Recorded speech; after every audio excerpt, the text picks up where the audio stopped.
Assalamualaikum warahmatullahi wabarakatuh. Perkenalkan, nama saya Nurainisa Salwa dengan NIM G2410163 dari Prodi Sains Komunikasi kelas sore Fakultas Ilmu Sosial dan Ilmu Politik Universitas Juanda.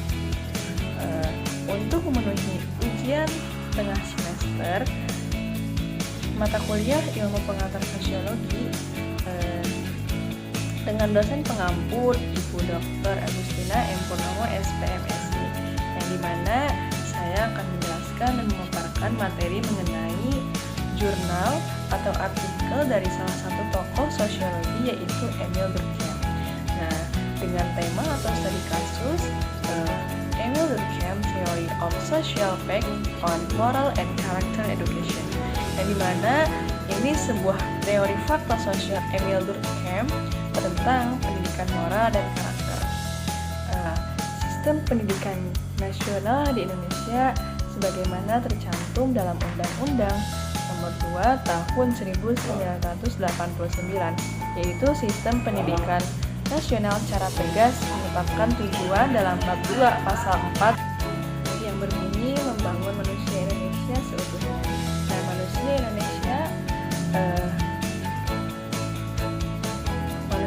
Indonesia seutuhnya yaitu dimaksud meliputi ciri-ciri keimanan, ketakwaan kepada Tuhan Yang Maha Esa dan akhlak mulia, pengetahuan dan keterampilan, kesehatan jasmani dan rohani, kepribadian yang stabil dan mandiri, yaitu memiliki rasa tanggung jawab dan lain sebagainya. Gaya hidup yang konsumeristik atau kapitalis dan hedonis yang tidak dilandasi moral dan karakter berbangsa ini, dengan cepat masuk dan mudah ditiru oleh generasi muda pada saat ini. Zaman sekarang itu banyak sekali budaya-budaya asing atau budaya-budaya barat yang memang banyak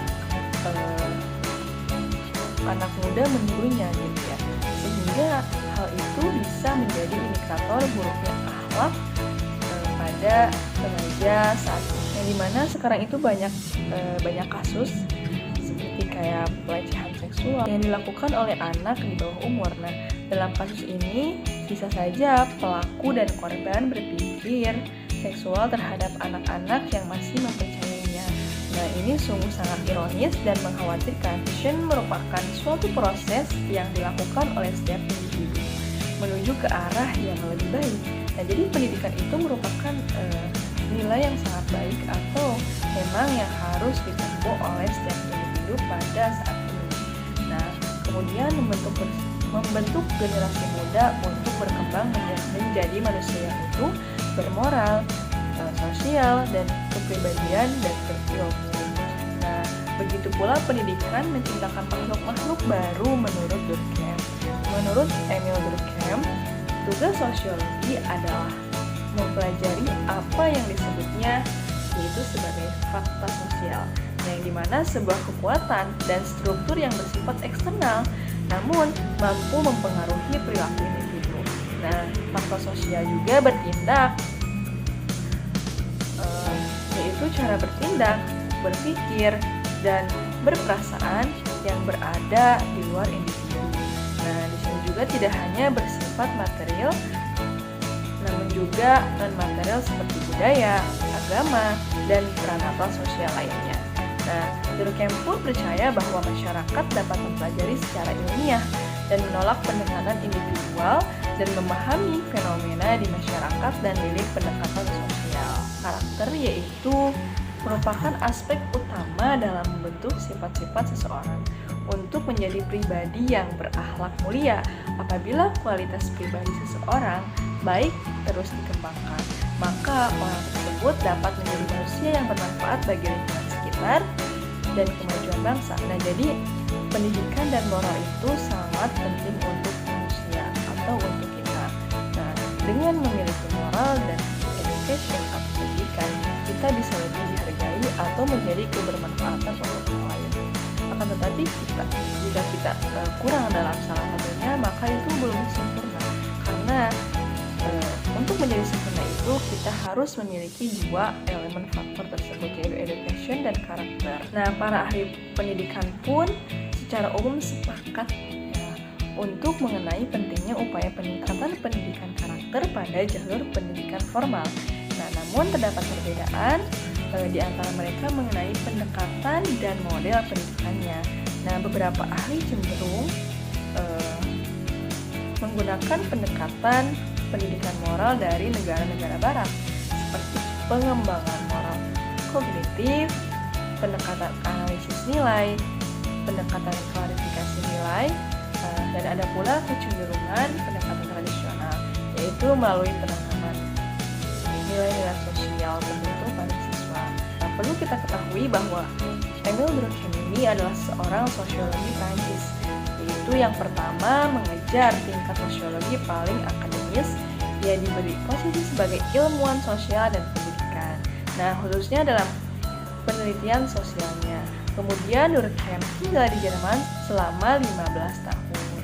Dalam perspektif Durkheim pun dikenal juga yaitu teori perspektif struktural fungsional, konsensus, harmoni, dan juga keseimbangan, yang dimana memandang masyarakat dan lembaga-lembaga yang ada di dalamnya seperti pendidikan, kesehatan, agama, politik, dan lain sebagainya. Masing-masing menjalankan fungsinya dan berkontribusi terhadap terwujudnya masyarakat yang harmonis.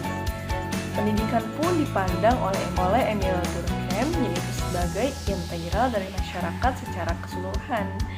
Pendidikan sebagai basis masyarakat menentukan proses alokasi dan distribusi sumber-sumber perubahan. Emile Durkheim pun menggambarkan bagaimana generasi muda ini membutuhkan bantuan pendidikan untuk mempersiapkan diri memasuki kehidupan dalam masyarakat yang mempunyai nilai-nilai tertentu. Nah, persiapan ini pun diperlukan karena generasi muda pada dasarnya dipandang belum siap terjun ke masyarakat. Nah, tujuan pendidikannya untuk mengembangkan kekuatan jasmani, rohani, intelektual, dan moral yang dibutuhkan oleh makhluk sosial. Nah, di sini pun ada beberapa perspektif mengenai education atau pendidikan. Nah, pendidikan pun dapat diartikan sebagai bimbingan atau pembinaan, pengarahan, kecerdasan, pelatihan yang ditujukan kepada peserta didik baik secara formal maupun non-formal. Nah, pendidikan itu sebuah pengajaran ya, yang dimana itu bisa disampaikan secara formal atau non-formal kepada siswa ataupun manusia. Nah, menurut KBBI, akhlak yaitu ajaran tentang baik dan buruknya yang berlaku umum mengenai tindakan, sikap, kewajiban, dan lain sebagainya. Berbicara mengenai nilai-nilai kemanusiaan tentu tidak lepas dari karakter dan kepribadian manusia. Manusia merupakan makhluk dengan berbagai karakter. Nah, ada yang berkarakter baik, ada juga yang berkarakter buruk. Nah, kemudian arti karakter itu mengandung makna kepribadian yang dimiliki manusia atau dapat juga diartikan sebagai perbuatan manusia yang selalu dilakukan secara berulang-ulang. Nah, itulah karakter yang memang kebiasaan gitu ya. Nah, kemudian karakter pun tidak bisa diwariskan melalui keturunan, namun karakter harus dibangun dan dibentuk oleh kita sendiri. Di sini pun dijelaskan yaitu faktor pembentukan karakter. Yang pertama adalah faktor biologis, yaitu faktor yang berasal dari dalam diri seseorang, dalam diri sendiri gitu ya, dimiliki oleh salah satu dari keduanya. Nah, kemudian yang kedua adalah faktor lingkungan yang bersifat relatif tetap. Jadi karakter itu jika faktornya dari lingkungan itu bisa jadi turun-temurun gitu ya. Apa yang mereka lihat itulah yang mereka yang ditiru gitu ya. Nah, pendidikan karakter pun sangat penting untuk kita atau anak-anak gitu ya. Karena setiap anak pasti memiliki perbedaan dalam sikap, perilaku, dan pemikiran. Nah, jadi pendidikan karakter ini melalui pembiasaan diharapkan dapat membekali anak menjadi anak yang berwawasan luas, berkepribadian, dan berkarakter baik.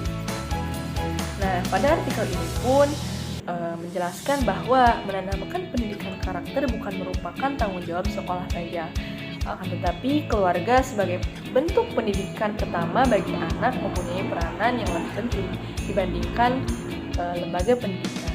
Nah, jadi pada sistem karakter dan education ini sekolah itu bukan peran penting atau bukan tanggung jawab dari pendidikan tersebut, akan tetapi yang pertama harus bertanggung jawab itu adalah keluarganya atau mereka yang mengajarkan dari kecil gitu. Kesimpulan. Nah, di sini ada beberapa kesimpulan, yaitu Durkheim berkontribusi pada pembentukan sistem pendidikan berdasarkan pendekatan fungsional dan pendekatan sosiologis yang dimana terhadap faktor sosial, solidaritas sosial, dan teori moral. Dan yang kedua, Emil Durkheim pun memberikan kontribusi yang sangat signifikan dalam mengkonstruksi pemikiran sosiologi. Durkheim menyarankan agar penelitian sosial termasuk penelitian pendidikan sebaiknya dilakukan berdasarkan standar empiris dengan faktor sosial sebagai fokus utama. Nah, kemudian Durkheim pun percaya bahwa moralitas itu tidak dapat dipisahkan dari masyarakat. Kenapa? Karena moralitas merupakan hasil interaksi sosial antara individu dan kesadaran kolektif. Yang dimana kesadaran kolektif tersebut yaitu merupakan pemahaman bersama mengenai nilai dan norma yang mengikat anggota suatu masyarakat. Nah, kemudian pendidikan karakter itu karakter education merupakan pendidikan yang mengembangkan budi pekerti yang baik melalui pengamalan dan pengajaran nilai-nilai moral. Sekian materi yang dapat saya sampaikan. Wassalamualaikum warahmatullahi wabarakatuh.